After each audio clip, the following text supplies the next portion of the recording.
Hi, welcome back. It's September, so if you're like me, you're feeling very much post-summer and welcoming autumn. And I love autumn for the fact that I think I just like the autumn wardrobe better perhaps than summer clothes. I like cozy knits, coats, I like boots. And while you're thinking about getting cozy fashion-wise, and it is London Fashion Week this week, it's reasonable, I think, to also start thinking about getting cozy on your skin. And by that, I mean welcoming a seasonal change that is going to affect your skin, but making some changes in anticipation of that will really help you ensure that you maintain your glow through the colder months. First up, cleansing. Thinking about welcoming in autumn and winter, you want to think about supporting barrier function.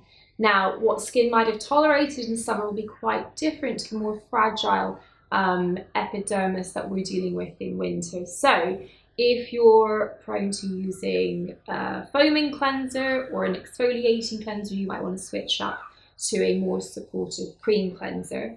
And if you use a flannel or a brush, you might want to think of dropping them and using nothing rougher than the pads of your fingertips. So go gentle and cleanse with care.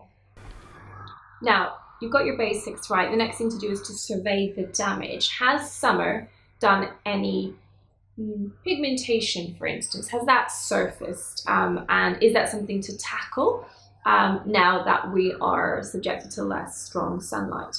So in the clinic, for instance, if someone is dealing with melasma, we'll think about doing a active treatment cycle to tackle that using retinoids, using prescription hydroquinone if it's appropriate, L-ascorbic acid or vitamin C in conjunction with their regular sunscreen, and to blitz the pigment for 6 to 12 weeks depending on severity. So over the counter you might look out for ingredients like kojic acid. Again, retinoids are widely available, but things that specifically target pigment to get your skin looking more even-toned and lovely.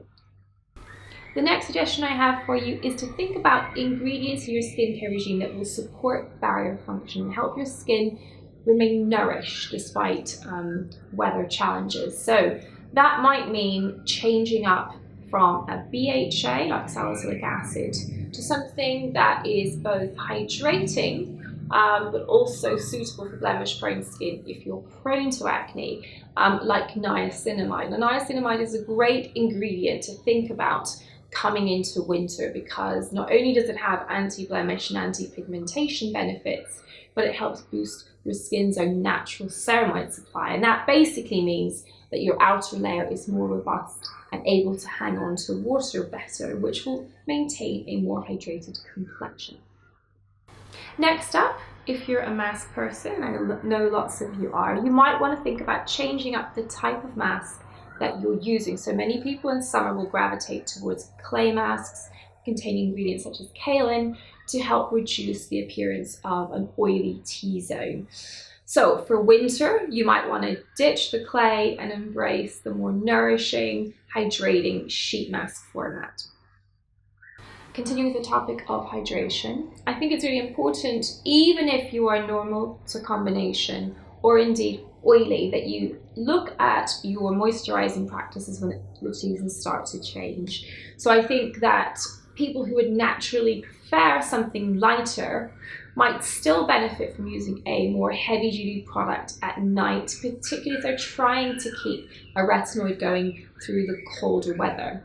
So if creams per se are not your bag, try one of the more sophisticated new gel cream formulations, which have some heft, but absorb rapidly and don't leave you with that dreaded shiny oily finish. But certainly I think it's important to hydrate overnight so that perhaps during the day you can stick to a lighter formulation which is more cosmetically pleasing. And this will avoid your skin from drying out but keep your retinoid and other actives tolerance up.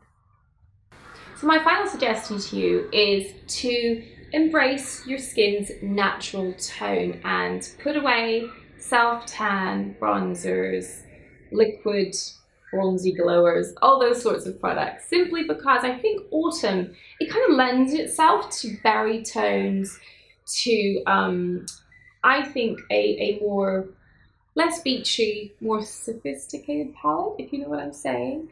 So let your skin do its natural own toned thing. Don't try and distort it. Keep it in good shape. Minimal cosmetics to enhance its natural beauty, and embrace your own natural pale. Those are my tips for autumn skincare change-ups. I hope you enjoyed that. Keep watching and please subscribe if you enjoyed. Bye for now.